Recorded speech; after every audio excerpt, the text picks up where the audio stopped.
I'm here with Disco Sam, a multi-instrumentalist. How many instruments do you play, Sam? I play all the basic band instruments, so guitar, bass, drums, and I sing. And besides that, I also play violin because I come from a classical background and piano as well. Wow. So So you definitely a one-man band there. And yeah, actually, exactly.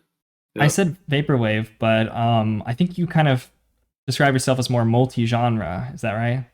Oh yeah, for sure. I mean, vaporwave is like something I've arrived at like very late in my musical development and late in the vaporwave game, but I think that it's a very exciting time for vaporwave. So I'm glad to be late to the party, just at the party.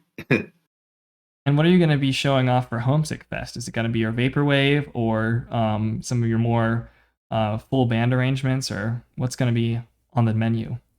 I think it'll be like a mix of material of the songs from my one vaporwave album. These are the times. That's the only vaporwave album I put out so far on Bogus Collective. So I'll be doing some of that stuff, and then some stuff that I have for my first LP, which hopefully will come out sometime this year. Nice. So. And you go by Disco Sam. Do you do that because you write disco, or because you like listening to disco, or is it both? That's a great question. I actually got that nickname from DJing all disco parties when I was going to college at Rutgers University here in Jersey.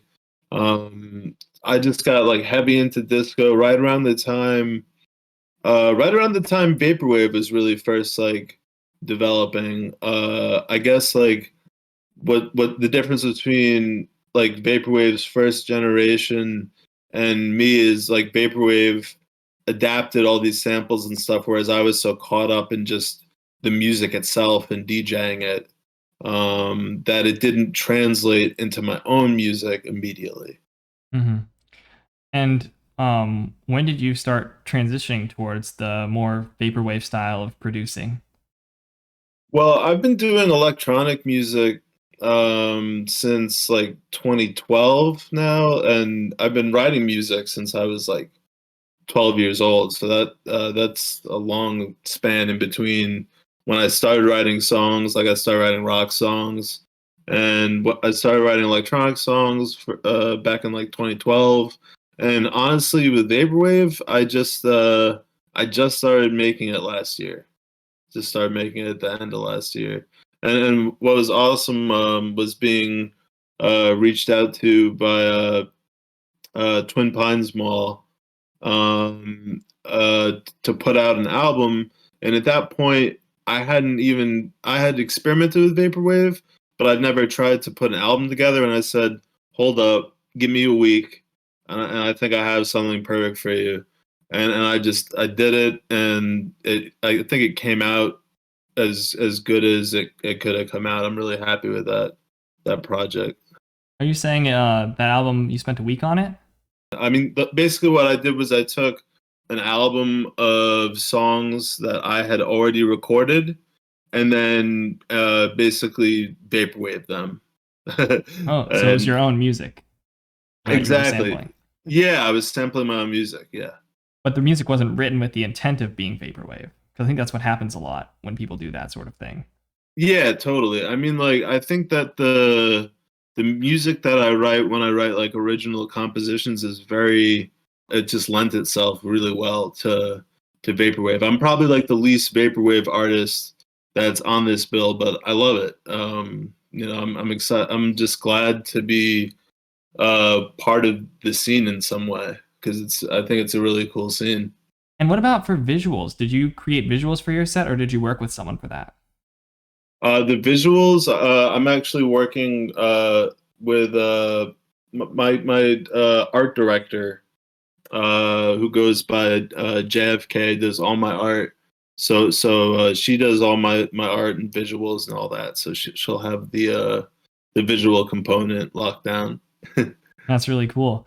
So you sound like you're a big fan of disco and boogie and music from that era, what is Oh, a for sure. song that you would say everyone should know? And it can be, a well-known one or kind of what you think of as like a lost hit or something like that.